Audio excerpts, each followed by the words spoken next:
Hello. I'm Madeline Miller, and I am an old high school teacher, so I can't be behind a podium. I feel totally trapped. So I am the author of Circe. Circe is the witch in Greek mythology who is best known for turning Odysseus's men to pigs in the Odyssey.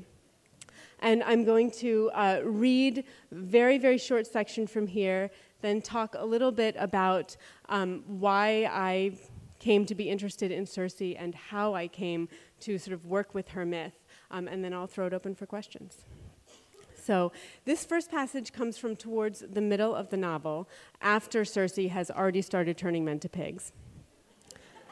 And the he in this passage is Odysseus.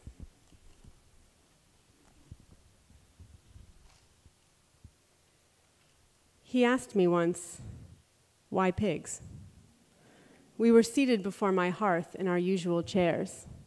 He liked the one draped in cowhide, with silver inlaid in its carvings. Sometimes he would rub the scrolling absently beneath his thumb. "Why not?" I said. He gave me a bare smile. "I mean it. I would like to know." I knew he meant it. He was not a pious man, but the seeking out of things hidden, this was his highest worship. There were answers in me. I felt them buried deep as last year's bulbs growing fat. Their roots tangled with those moments I had spent against the wall, when my lions were gone and my spells shut up inside me. After I changed a crew, I would watch them, scrabbling and crying in the sty, falling over each other, stupid with their horror. They hated it all, their newly voluptuous flesh, their delicate split trotters, their swollen bellies dragging in the earth's muck. It was a humiliation, a debasement. They were sick with longing for their hands, those appendages men use to mitigate the world. "Come," I would say to them, "it's not that bad. You should appreciate a pig's advantages. Mud slick and swift, they are hard to catch. Low to the ground, they cannot easily be knocked over. They are not like dogs. They do not need your love. They can thrive anywhere, on anything, scraps and trash. They look witless and dull, which lulls their enemies, but they are clever. They will remember your face."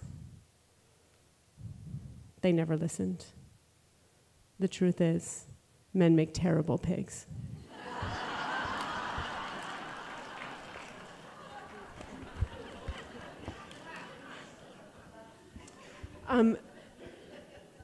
So my relationship to the Greek myths and to Homer in particular goes back actually quite a long way into my past. My mother started to read bits of the Iliad and the Odyssey to me when I was about 5 years old as bedtime stories, which now she thinks makes her sound really inappropriate.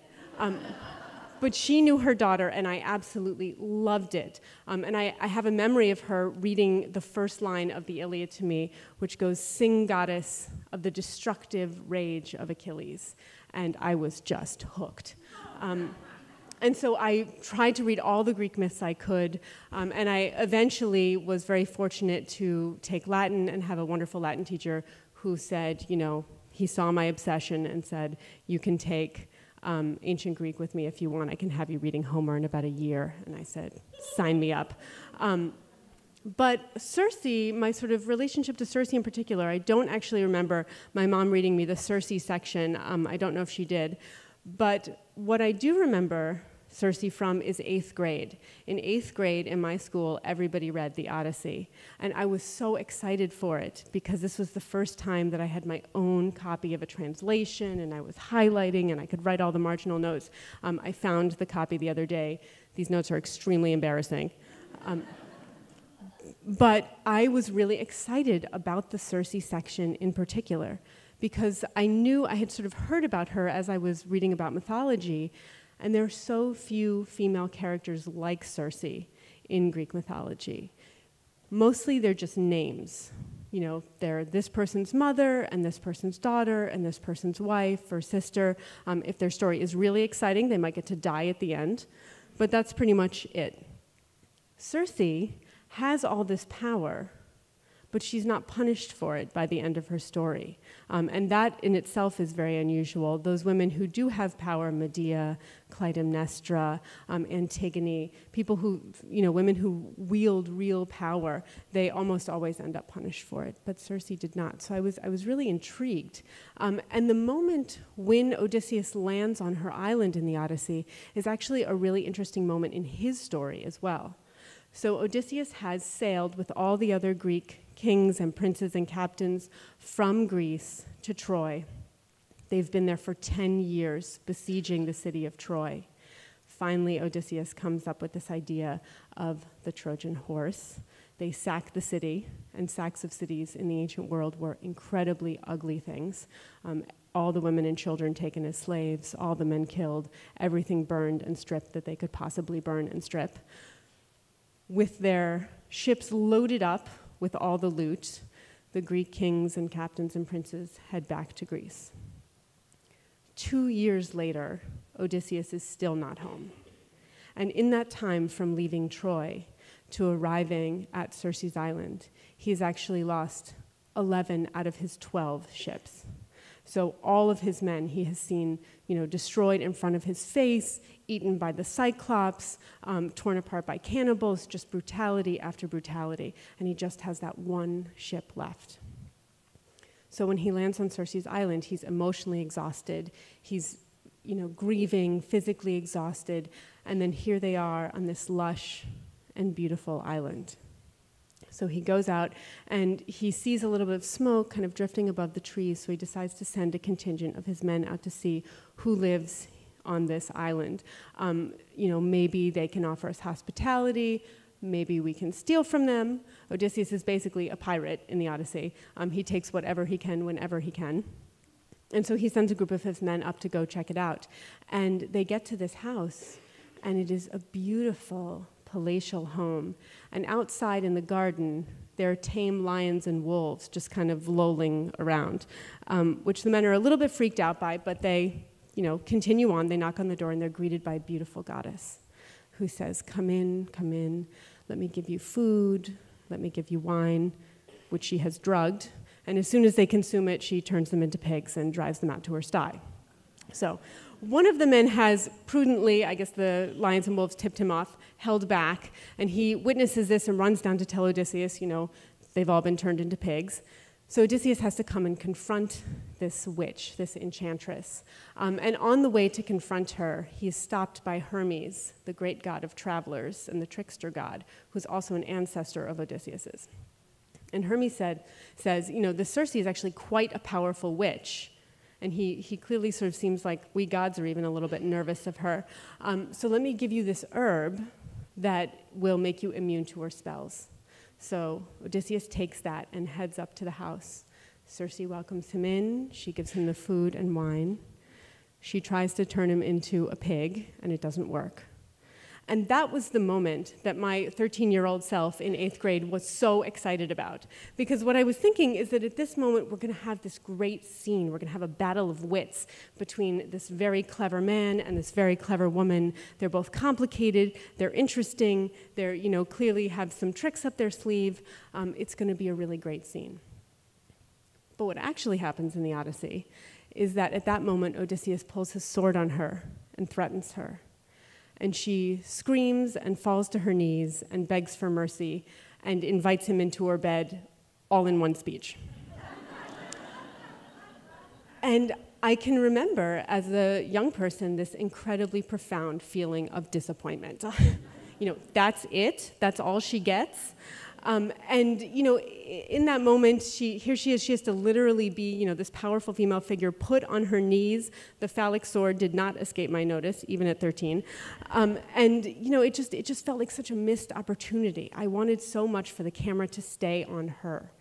And I didn't know that would end up being the seed of the novel Circe, but it was eventually many, many years later. As I continued to sort of study Homer and study Circe, I mentioned that I took ancient Greek. In high school, I went on to then get my master's also in classics. So I encountered Circe many, many more times as I studied Homer and studied the Odyssey and the Iliad.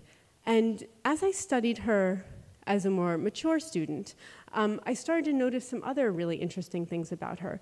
One is that she is actually not as villainous as people remember her. I think people mostly they remember the pigs, understandably. And so she gets put in that same category with, Medea, Clytemnestra, as sort of one of these big villains.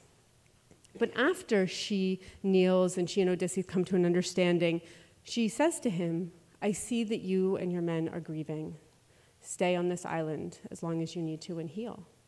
And he takes her up on it. He stays for an entire year with his men. She transforms them back into men from pigs, and she actually makes them younger and more fabulous than they were before. And, in that year, she hosts them in sort of the high divine style.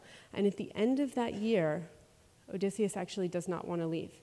It's the only place on his journey home that he does not want to leave. And his men have to come to him and sort of nudge him and say, remember Ithaca, remember Penelope, are we going to get going? And so he says, yes, okay, you're right. And he goes to Circe and says, it's time for me to go. And I think people sometimes also confuse Circe with Calypso, who's the other nymph whose name begins with a C that Odysseus sleeps with on an island in the Odyssey. So I understand why there's that confusion. But Calypso is the one who keeps him prisoner for 7 years. And Circe says, "You're ready to go. I am not a jailer.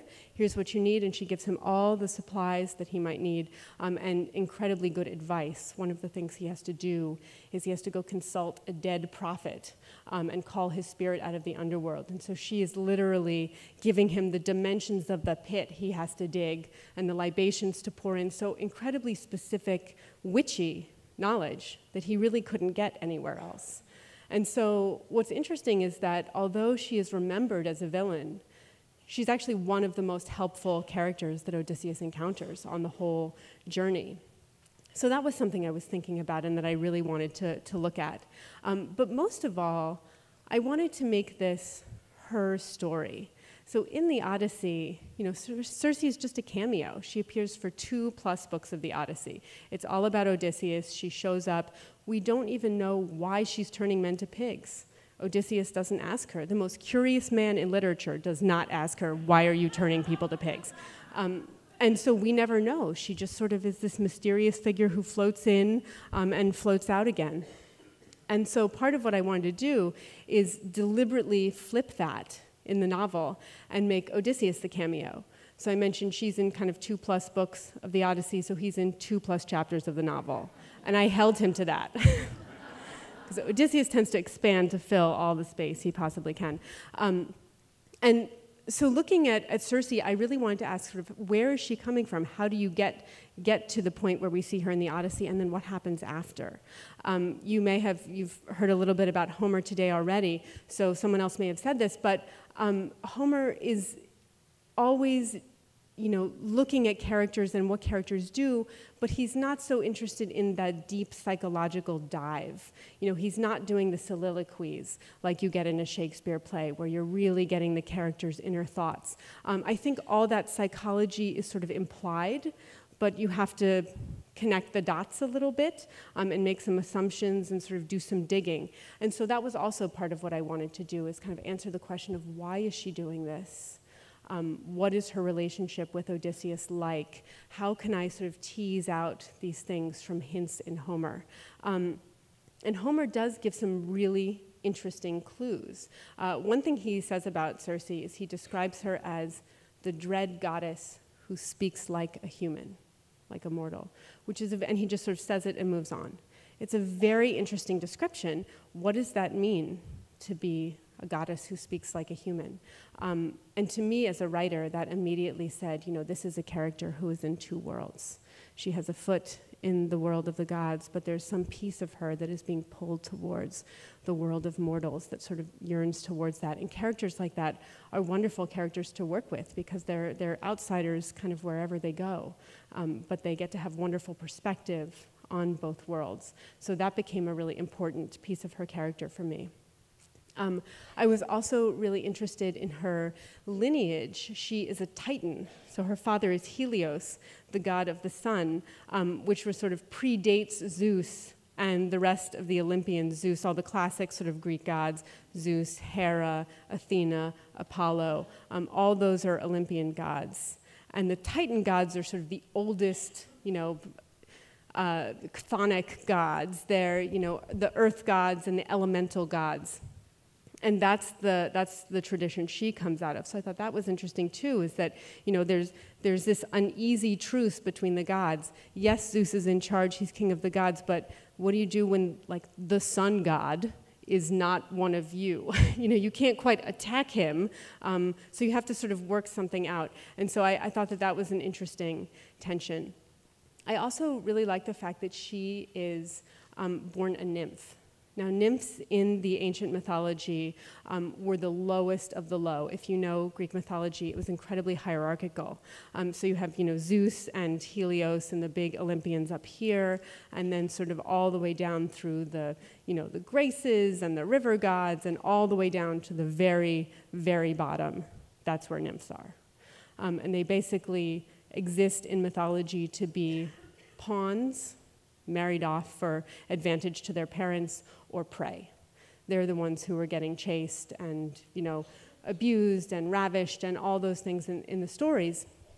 And so here is Circe born into that very strange position where she's a goddess, but she has no power. And then she literally makes her own power and learns witchcraft. And she is the first witch in Western literature, which was also very interesting to me. What does that mean to be the first witch in Western literature? And to, say, the heck with this nymph thing, I'm gonna make my own way to be independent in the world, so that even Hermes is gonna be a little bit nervous about me. And so as I was looking at that, I was kind of looking at witches through literature and, what are the different types of witches? There are a lot of them. There's the classic Macbeth kind of hag figure with the disgusting ingredients and the disgusting spells and double, toil and trouble. Then there's the sexy witch, that's sort of Circe's variety. There's also the foreign witch, that's Medea. And Sycorax, Caliban's mother in The Tempest. They're a lot more where sort of their foreignness and their witchcraft kind of meld into one thing. Like, of course, they're creepy. They're from someplace else. And so, you can see that. There is also a tradition of the Good Witch. And one of the most interesting things that I sort of found as I was researching witches actually has nothing to do with Circe at all. It has to do with this woman whose name was Matilda Jocelyn Gage, who was an early feminist, and she was one of the first women to say, or first people to say, this whole witch thing, I don't really think it's about fighting the devil, I think it's about hating women. Which now sounds kind of like, yes, that makes sense. But at the time was a really revolutionary idea. And she talked about witches, the sort of women who were often scapegoated in their villages as being sort of the first scientists. These were women who had herbal knowledge, and they were resented for the power that they had. And when things went bad, they were the ones who were, strung up. And she, it turns out, is the mother-in-law of L. Frank Baum. So he wrote Glinda the Good Witch to honor her work, which made me completely rethink all of the Oz story. And I immediately went back and reread it. And it's so interesting to see that he really wants to balance, he wants there to be a very powerful good witch. And Glinda is even more powerful in the story, in the books, than she is in the movie. Wonderful and sparkly as she is in the movie. So looking at Circe, I sort of wanted to honor that, that history of witches. And you can see that she has a lot of witchy attributes that will become, kind of more common later on. She has tame animals, kind of like animal familiars. She has a staff that she uses, that sometimes scholars debate whether or not she actually uses it to cast the spell or if she just uses it to drive the pigs, but she brandishes it as she says her spell. She's associated with poisons and potions and herbs, so there's that aspect, that sort of witchy aspect. But really, the thing that it seems to me that Circe has in common with all these other witches is that they are women who have more power than society wants them to have. They have an amount of power that make that makes society and particularly men around them uncomfortable. And you can really see that in the Odyssey, that Circe is sort of the incarnation of male anxiety about female power. If women have power, men are getting turned into pigs. This is what happens. It's a very zero-sum game. And in fact, I mentioned that Circe was considered a villain for many years. In the Middle Ages and in the Renaissance, she was always the illustration in the books about sort of how to control your wife. She was the illustration of this is what happens if you don't. Circe. And so that was really interesting to me because I, of course, completely disagree with that. I think, all boats rise. The more power and independence and freedom that women have to pursue their goals, the more power and independence and freedom that men have to pursue theirs. And so as I was looking at this incredibly constricting society that Circe was in, that she was kind of fighting against, I also wanted to look at some other people who are struggling with their role. And that brought me to one of the characters I was always intrigued with in Homer, which is Odysseus' son, Telemachus. And Telemachus I have always thought it would be incredibly hard to be Odysseus' son, to have that, to have him as your father. And of course, Penelope. These are two people who are also kind of struggling with expectations on them. Penelope is here holding it together for 20 years while Odysseus is away. But that's incredibly grueling, and she can't really do anything. She basically has to wait for him to come home and rescue her if she doesn't want to marry someone else and put herself under his power and control. And Telemachus, as a young man, sort of doesn't really know what he's doing either. And so that was something that was very interesting, looking at those two figures and how they are struggling against. And as I was kind of thinking about writing back to Homer, one of the things I do is I throw the gates open and I kind of allow myself to pull from lots of other places. So Shakespeare's Troilus and Cressida was a source in the sense that it was an inspiration to me. Because I want to be looking at the various versions of these characters as they kind of go through history. And I had no idea that Tennyson's famous poem Ulysses would end up being so important to me as I was writing this novel, but it did. And this is an incredibly quotable poem. It's the one that talks about drinking life to the lees and ends with to strive, to seek, to find, and not to yield. It's about Odysseus has come home to Ithaca and he's gotten really bored. And now he wants to go out and have another adventure.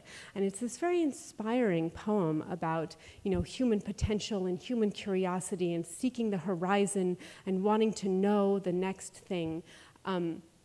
But as I was reading it, I noticed that the Odysseus, who is the speaker in the poem, refers to his wife Penelope only as his aged wife, not even by name, which seemed grossly unfair.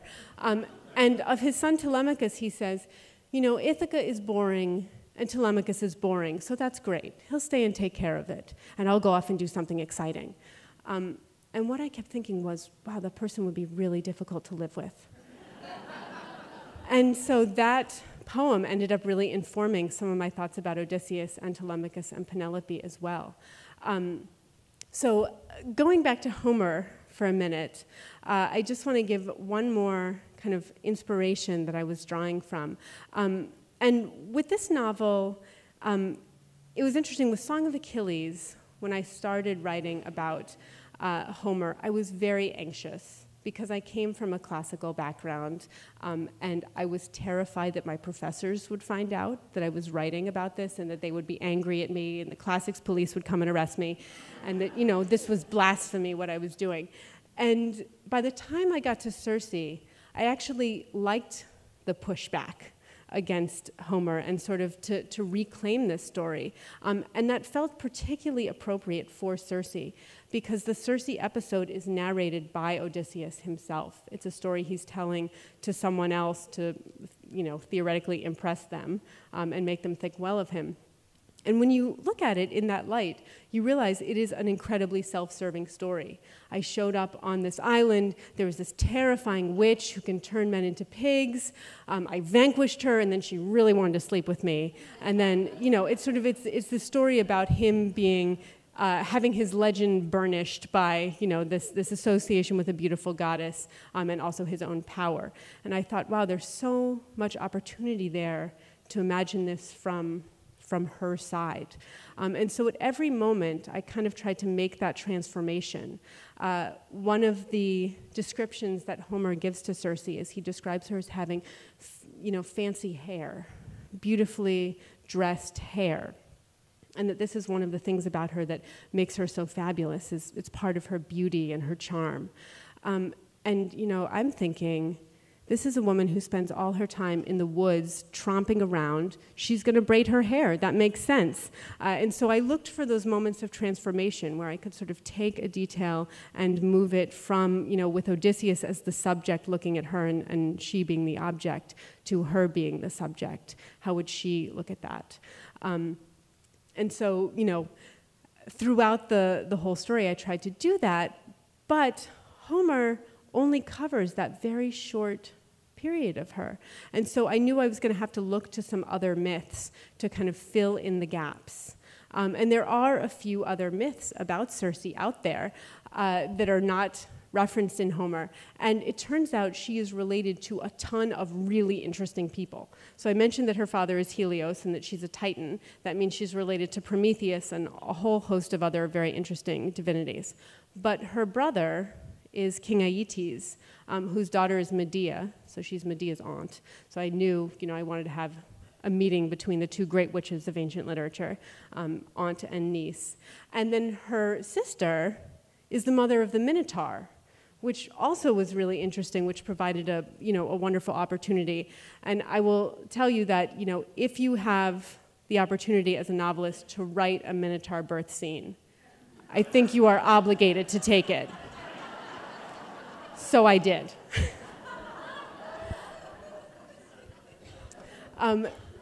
And, so it was wonderful to sort of see the way that her story, touched Medea and Jason's story, touched the Minotaur and Theseus' story, and to sort of find a way to weave her through those stories.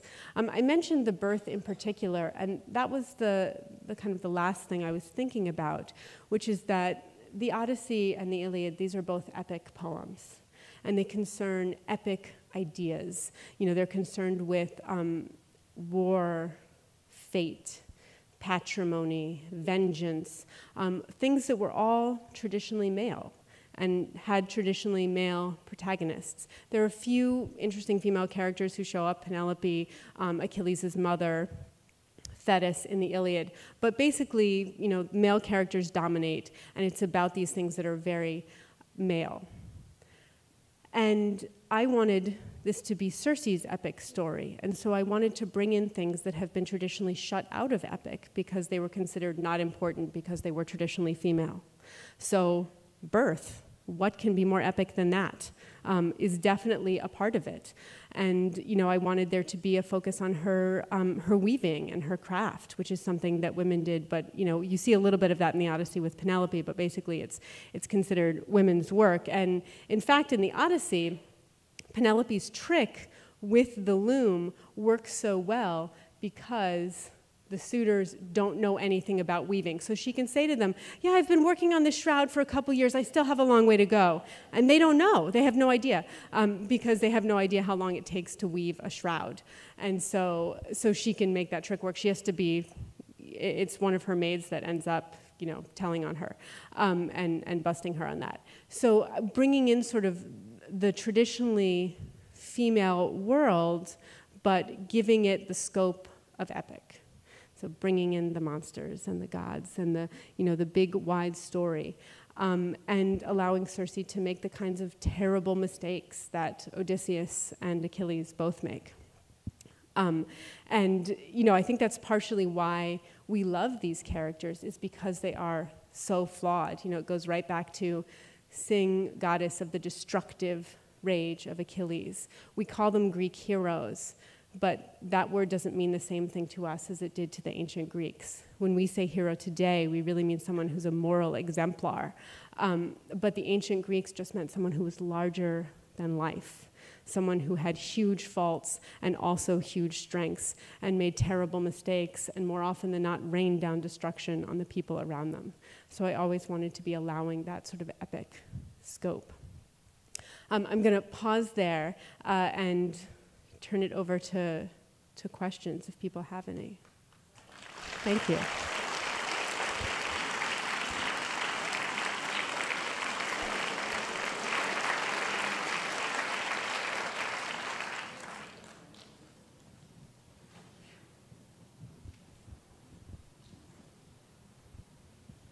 Pardon me for continually grabbing the mic, but in giving voice to Circe and to her subjectivity, you joined Pat Barker in giving voice to Briseis in The Silence of the Girls, I think, and Ursula K. Le Guin, Lavinia. And as you spoke, it occurred to me that you're part of a kind of proto-Me Too movement, giving voice to women. I don't mean that in any negative way, but or as part of that what y'all are doing is part of feminism, second wave. And I just wonder if you could comment on that and your relationship to Le Guin and Pat Barker. Sure. Everyone heard that? Okay. I started working on Circe in 2010, and it took me 7 years to write it. So it was, I have always believed really strongly that the ancient myths resonate with today. But when all these news stories started breaking, Harvey Weinstein and all the others, I was in the final edits of the book. And it was really eerie and kind of shocking to be working on a scene and then check the news, and it was the same thing. And then working on another scene and check the news, and these things are still happening.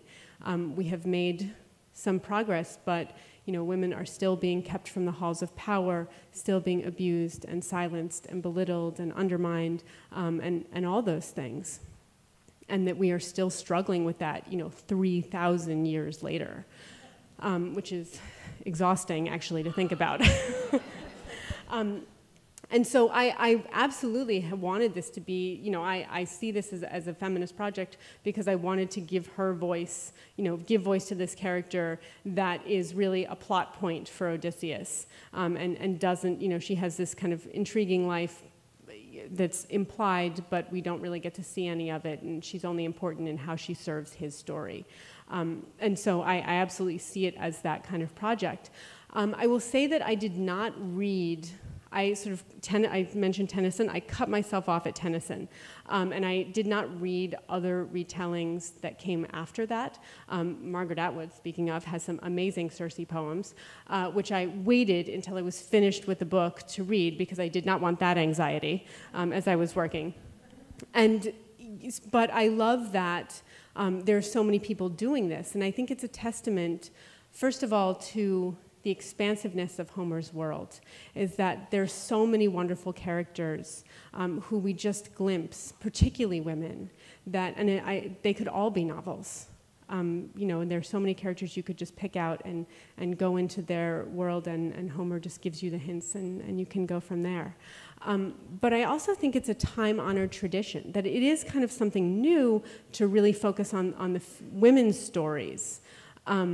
But it's also, even that part is old, because in a sense that's what the kind of 5th century tragedians were doing. When Euripides is writing Medea, that's exactly what he's doing, is that he's taking her perspective and really showing it to us. Now, then she kills her children at the end of that story. So, I would not describe it as a wholly positive portrait of her.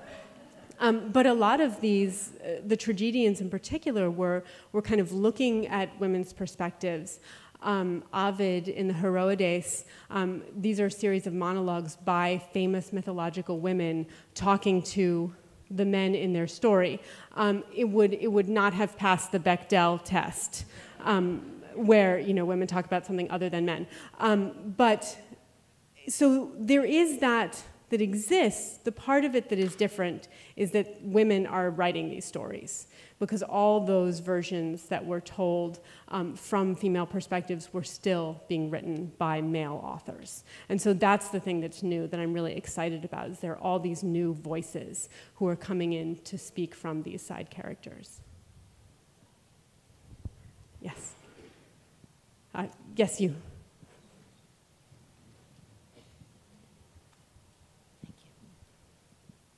I really enjoyed your talk, both the content and the spirit, and I can't wait to read your book. But I was hoping you could resolve a question for me related to Medea.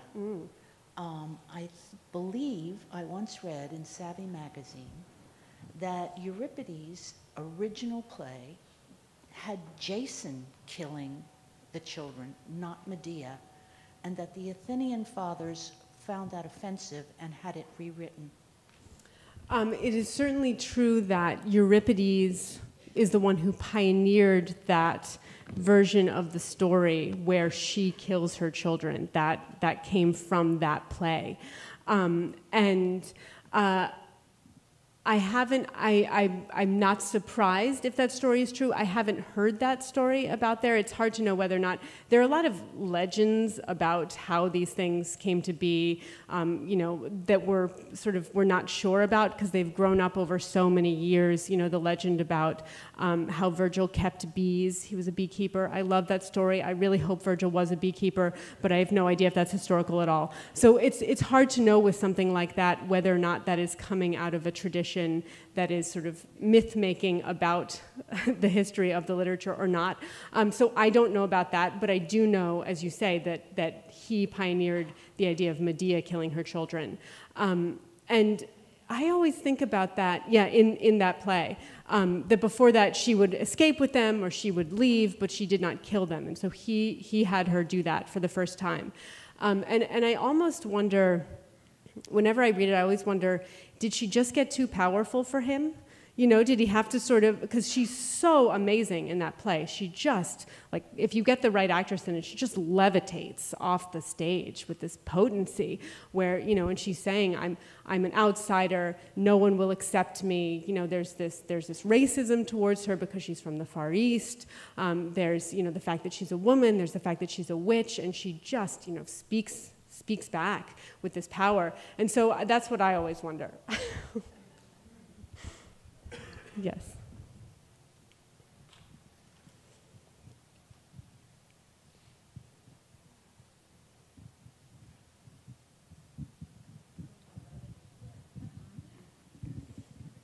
Hi. Okay, so I think you did say that Circe is the first witch to appear in the Western tradition? That's right. Okay, so that's fascinating. I never knew this before. And so of course, now I'm super curious about whether you looked into any other narrative traditions outside of, in other socio-cultural contexts.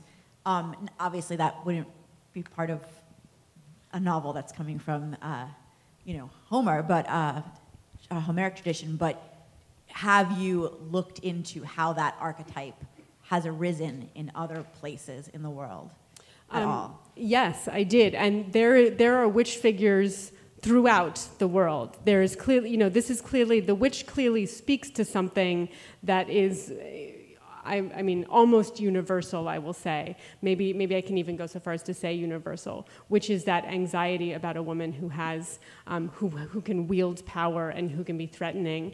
Baba Yaga is sort of an example. I mean, there are a lot of examples from other cultural traditions where, the wise woman who can sort of, possibly do magic, who can curse you, love potions, those sorts of things are very often associated with witches. Curses and love potions in particular, those are the two. And birth, sort of anything about sort of women's courses or women's, health. But yes, it was amazing how universal the idea of the witch is. And I think I loved Margaret Atwood's quote, those of you who were here last night, with if you have the choice between being a pushover or basically being a witch, you should definitely be a witch, and I totally agree. And what's amazing to me also is how much power that word still retains today. If you Google witch and any female politician of any stripe, you will find stuff that basically every woman who wields power in politics or as a leader has been called a witch at some point, which is pretty disturbing. You are a wonderful teacher, and I'm sure your students just love you. And my question is kind of a simple one. Having taught in high school myself, I understand the challenges, and it's interesting to me with your excellent credentials why you chose high school. That is a good question, because I really loved it. I know teenagers get a very bad reputation, but I have always loved working with teenagers, and I was fortunate to kind of get a taste of that when I was in college. There was a local independent school that did not have a Latin program, but occasionally had sort of little flare-ups of interest, and so they would ask the university where I was to send over a classic student, and I got picked to be the classic student that got sent over, and I loved it so much. It was so exciting to be introducing students to these stories for the first time. And it sort of feels like magic. Students would arrive on the first day thinking, oh my gosh, the Aeneid is going to be really dull. And then they realize that it's this incredibly vital, exciting thing that resonates with them. And so seeing that magic happen sort of time after time, the way the myths just keep speaking to young people was so exciting. And I'm very, I feel like teenagers have a wonderful openness, maybe not to their parents, but to other figures in their lives. They have this wonderful curiosity and passion and openness, and I love working with that. We have time for one or two more. Hello. Thank you I'm a proud and dedicated English teacher at high school as well. So I wanted to know, would you speak a little bit about Song of Achilles, Sure. How that is talking back to Homer, especially, what was it like? What was the attraction for you to deal with Achilles and Patroclus, their intimate relationship, sort of the challenges of that, and sort of how that fits into, it seems in some way to fit into what you were doing with Circe, but I was wondering if you could. I love both of the books, and so I'm interested if you would speak about that a little bit. And we're teaching Circe, a lot of our classes are doing it this year because a lot of us have read it, so we're enjoying it and loving it. So come visit. I'll talk to you later. I would love to. I and teach thank in Boston. You. That's so you're not that. Anyways, we'll talk. Thank you. I look Thanks. forward to it. So Song of Achilles is a retelling of the myths around the Greek hero Achilles from the perspective of Patroclus, his best friend and sometimes lover in the stories. And I was really drawn to the figure of Patroclus in many ways, in the same way that I was drawn to Circe. I felt he was a real mystery. He is actually the linchpin of the entire Iliad. That the Iliad starts with this huge, it starts in the last year of the war, with this huge blowout fight between Achilles and Agamemnon, who is the head of the Greek forces. Now, Achilles is a prince in his own right, but Agamemnon has sort of named himself like overhead of all the other kings and princes. And this blowout fight is basically sort of a you're not the boss of me fight. But it ends with Achilles storming off and refusing to fight anymore in the sort of like, that'll teach you, Agamemnon, see what happens without me. And with the help of his goddess mother, the Greeks do, in fact, start to lose without him. And the Trojans start to win, and they break into the Greek camp, and they start to burn the ships. And this is a terrifying moment for the Greeks, because up to this point, they have been invaders. But if the Trojans burn their ships, now they are refugees. And so, there's this panic about, can we get Achilles to fight again? And Achilles just keeps saying, no, not until Agamemnon personally apologizes. There is nothing that can make me fight again for the Greeks. And then sort of into this moment steps this figure, Patroclus, who we have seen in the background. And he's in the scenes with Achilles. He's always there. Homer calls him the most beloved companion of Achilles. But we don't really see very much of him. And then he steps in and he says, let me go. I'll wear your armor, and I'll go out and just scare the Trojans away, and then, you will keep your promise, but we'll save the Greeks. And Achilles agrees to this. So Patroclus goes out in Achilles' armor, and it works. The Trojans see, uh-oh, Achilles is fighting again, let's get out of here. And they head back to Troy, and Patroclus is sort of so jazzed with adrenaline that this has worked that he throws himself at the walls of Troy and starts climbing them. And the god Apollo, the great defender of the Trojan people, knocks him off. And again, sort of in this like fury, battle fury, Patroclus jumps on again, and Apollo knocks him off again, and this time he knocks off his helmet, so that it's revealed that he is in fact not Achilles, but Patroclus. The Trojans rush him, and he is killed. He's stabbed a bunch of times, but he's finally stabbed by Hector, the great Trojan prince. And there's sort of a fight over the body, and his body is brought to Achilles. And it was really that moment in the story. By the way, that's all huge spoilers, but it is 3,000 years old, so. His body is brought to Achilles, and Achilles' reaction is just, it's like a bomb goes off. The Iliad is filled with death and grief. But Achilles' grief is like nothing else. It's this explosive, overwhelming response. And his first thought is to kill himself, which the other Greeks prevent him. And then immediately he just wants to go out and fight and just, deal with his grief by turning it into rage against the Trojans. And it's, he's been saying, nothing will make me fight. The most important thing is my reputation. Nothing will make me fight. As soon as Patroclus is dead, that is gone. It turns out there is something more important to him than, getting one over on Agamemnon and his reputation. And it's this man. And so that was what was so interesting. Why? Homer shows us the end of their story, but what does the beginning look like? How do you get to that moment? And there's some other really interesting clues, just like with Circe, that show Patroclus as being a very interesting figure.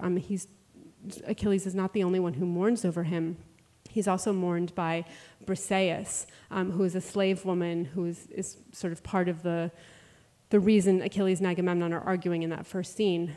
And as she grieves over his body, she says, "You were always gentle," which is a really shocking word for an ancient Greek hero. You were strong, you were brave, you took a lot of gold, you killed a lot of monsters, but you were always gentle. And so that really jumped out too. That Patroclus is not only this key figure to Achilles' emotional well-being, but also there's this strange gentleness to him.